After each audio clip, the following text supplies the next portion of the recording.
حضرت آدم علیہ السلام کس دن پیدا ہوئے؟ حضرت آدم علیہ السلام کو کیسے پیدا کیا گیا؟ حضرت آدم علیہ السلام کا قد کتنا تھا؟ حضرت آدم علیہ السلام کو پیدا کرنے کے بعد اللہ تعالیٰ نے انہیں سب سے پہلے کون سا حکم دیا؟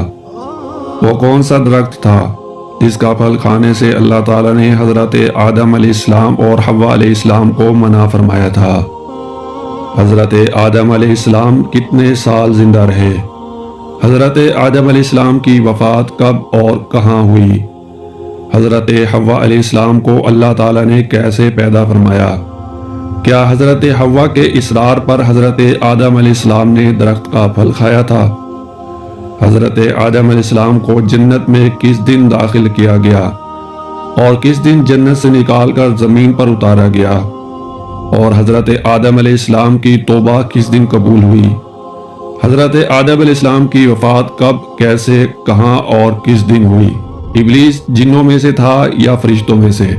یہ تمام تر معلومات اور اس کے علاوہ دیگر قیمتی معلومات قرآن اور صحیح حدیث کی روشنی میں آپ کے ساتھ آج کی اس ویڈیو میں شیئر کی جائے گی۔ تو آپ سب سے گزارش ہے کہ یہ قیمتی اور معلوماتی ویڈیو مکمل ضرور دیکھیں اور ویڈیو دیکھنے کے بعد اپنا فیڈ بیک ضرور دیا کریں۔ اس سے ہماری حوصلہ افزائی ہوتی ہے اور دین کی اشاعت میں آپ کا حصہ بھی شامل ہو جاتا ہے۔ ناظرین، حضرت آدم علیہ السلام اللہ تعالیٰ کے برگزیدہ نبی تھے۔ جب اللہ تعالیٰ نے انہیں پیدا کرنا چاہا تو فرشتوں اور ابلیس سے کہا، میں کھنکھناتے ہوئے سیاہ اور سڑے ہوئے گارے سے ایک انسان بنانے والا ہوں۔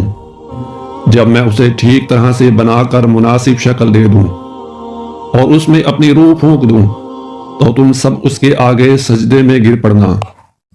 یہاں پر اللہ تعالیٰ کی روح سے مراد اللہ تعالیٰ کی مخلوق روح ہے، کیونکہ اللہ تعالیٰ کی ذات کی مثل تو کوئی چیز نہیں ہے، وہ لم یلد ولم یولد ہے، اس لیے اللہ تعالیٰ کی ذاتی روح تو کسی طرح بھی مراد نہیں ہو سکتی۔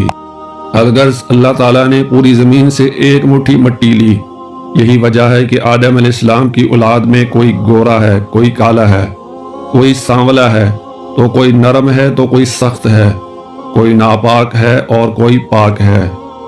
پھر اللہ تعالیٰ نے اس مٹی کے خلاصے سے گارا تیار کیا، پھر اللہ تعالیٰ نے اپنے دونوں ہاتھوں سے کھنکھناتے سڑے ہوئے گارے کے ساتھ حضرت آدم علیہ السلام کا پتلا بنایا۔ پھر اللہ تعالیٰ نے پتلے کو کچھ عرصے کے لیے ویسے ہی چھوڑ دیا۔ جب ابلیس نے اسے دیکھا تو اس کے گرد چکر لگانے لگا اور اس کو بغور دیکھتا رہا۔ اس نے دیکھا کہ پتلا اندر سے خالی ہے تو وہ سمجھ گیا کہ آدم اپنے اوپر قابو نہ رکھ سکیں گے۔ پھر اللہ تعالیٰ نے جمعہ کے دن عصر کے بعد اس پتلے کو زندہ انسان بن جانے کا حکم دیا۔ حکم سنتے ہی وہ پتلا زندہ انسان بن گیا۔ اور جب اللہ تعالیٰ نے آدم علیہ السلام کو پیدا کیا اور ان کے جسم میں روح پھونکی تو انہیں چھینک آئی۔ انہوں نے اللہ کے حکم سے الحمدللہ کہا۔ اللہ تعالیٰ نے فرمایا کہ یرحمک اللہ، اللہ تم پر رحم کرے۔ پھر اللہ تعالیٰ نے ان سے فرمایا، جاؤ ان فرشتوں کو سلام کرو اور سنو وہ کیا کہتے ہیں، جو کچھ وہ کہیں وہی تمہارا اور تمہاری ذریت کا سلام ہوگا۔ آدم علیہ السلام ان کے پاس گئے اور ان سے کہا، السلام علیکم۔ فرشتوں نے جواب دیا، السلام علیکم ورحمۃ اللہ وبرکاتہ۔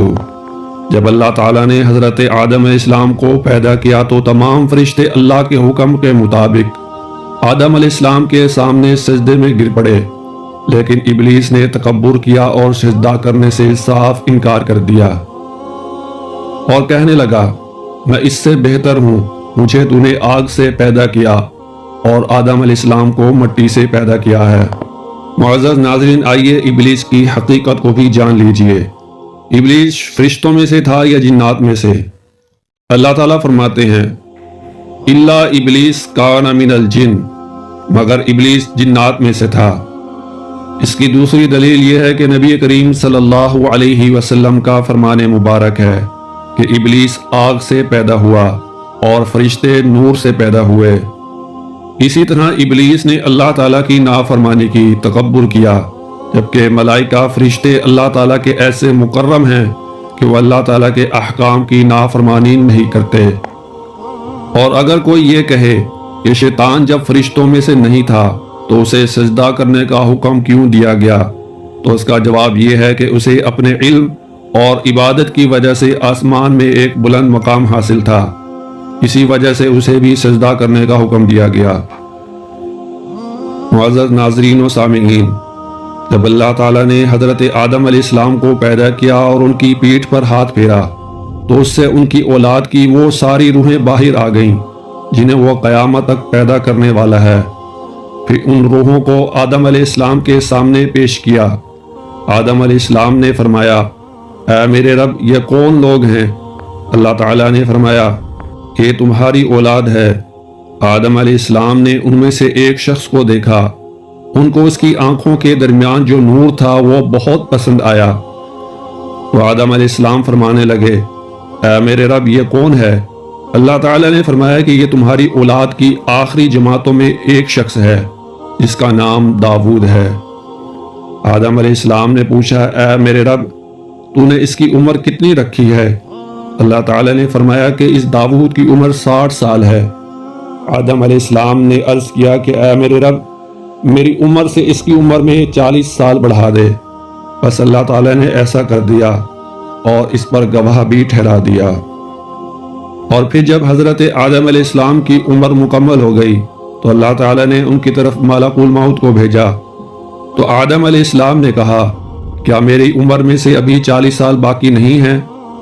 ملک الموت نے کہا، یا آپ نے یہ 40 سال اپنے بیٹے داؤد علیہ السلام کو ہبہ نہیں کیے تھے؟ آدم علیہ السلام نے انکار کر دیا، لہٰذا آپ کی اولاد بھی انکاری ہے، اور آدم علیہ السلام بھول گئے، لہٰذا آپ کی اولاد بھی نسیان کا شکار ہو گئی۔ اسی طرح اللہ تعالیٰ نے اولاد آدم کی پشت سے ان کی اولاد کو نکالا اور ان سے انہی کے متعلق اقرار لیا کہ کیا میں تمہارا رب نہیں ہوں؟ سب نے جواب دیا، کیوں نہیں، ہم سب گواہ بنتے ہیں۔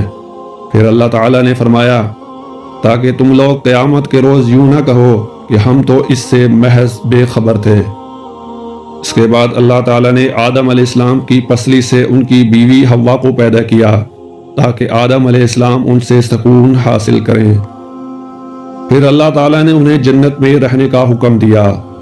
حضرت آدم علیہ السلام جمعہ کے دن جنت میں داخل ہوئے۔ اللہ تعالیٰ نے حضرت آدم علیہ السلام سے فرمایا، تم اپنی بیوی کے ساتھ اس جنت میں رہو اور جہاں سے چاہو خوب کھاؤ پیو، لیکن اس درخت کے قریب بھی نہیں جانا ورنہ تم نقصان اٹھاؤ گے، اور یہ ابلیس تمہارا اور تمہاری بیوی کا دشمن ہے، اس سے ہوشیار رہنا، کہیں ایسا نہ ہو کہ یہ تمہیں جنت سے نکلوا دے، یہاں تم بڑے عیش و آرام سے رہو گے۔ حضرت آدم علیہ السلام اور ان کی زوجہ حوا علیہ السلام جنت میں بڑے آرام سے رہ رہے تھے، لیکن ابلیس ان کے پیچھے لگا ہوا تھا۔ اس نے آدم علیہ السلام سے کہا کہ اے آدم علیہ السلام، میں تمہیں ایسا درخت نہ بتاؤں کہ جس کو کھا کر تم کو ایسی سلطنت مل جائے جس میں کبھی کمزوری نہ آئے؟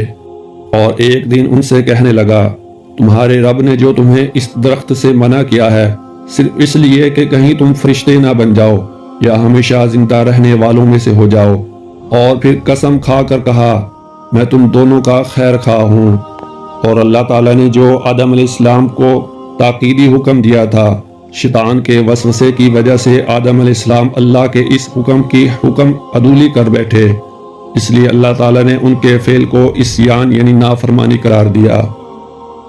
سورہ طٰہٰ آیت نمبر 120 کی تفسیر میں تفسیر القرآن کے مؤلف حضرت حافظ عبدالسلام بھٹوی رحمۃ اللہ علیہ لکھتے ہیں کہ قرآن مجید میں شیطان کے وسوسہ انداز ہونے اور پھسلانے کی نسبت بعض آیات میں صرف آدم علیہ السلام کی طرف کی گئی ہے اور بعض آیات میں آدم و حوا دونوں کی طرف کی گئی ہے۔ معلوم ہوتا ہے کہ اصل میں تو شیطان آدم علیہ السلام ہی کے دل میں وسوسہ انداز ہوا ہے، حوا علیہ السلام کا ذکر ان کے تابع ہونے کی حیثیت سے ہے، لہذا عوام میں جو یہ بات مشہور ہو گئی ہے کہ شیطان نے پہلے حوا علیہ السلام کو پھسلایا اور پھر ان کے ذریعے سے آدم علیہ السلام کو قابو کیا، وہ قطعی غلط ہے۔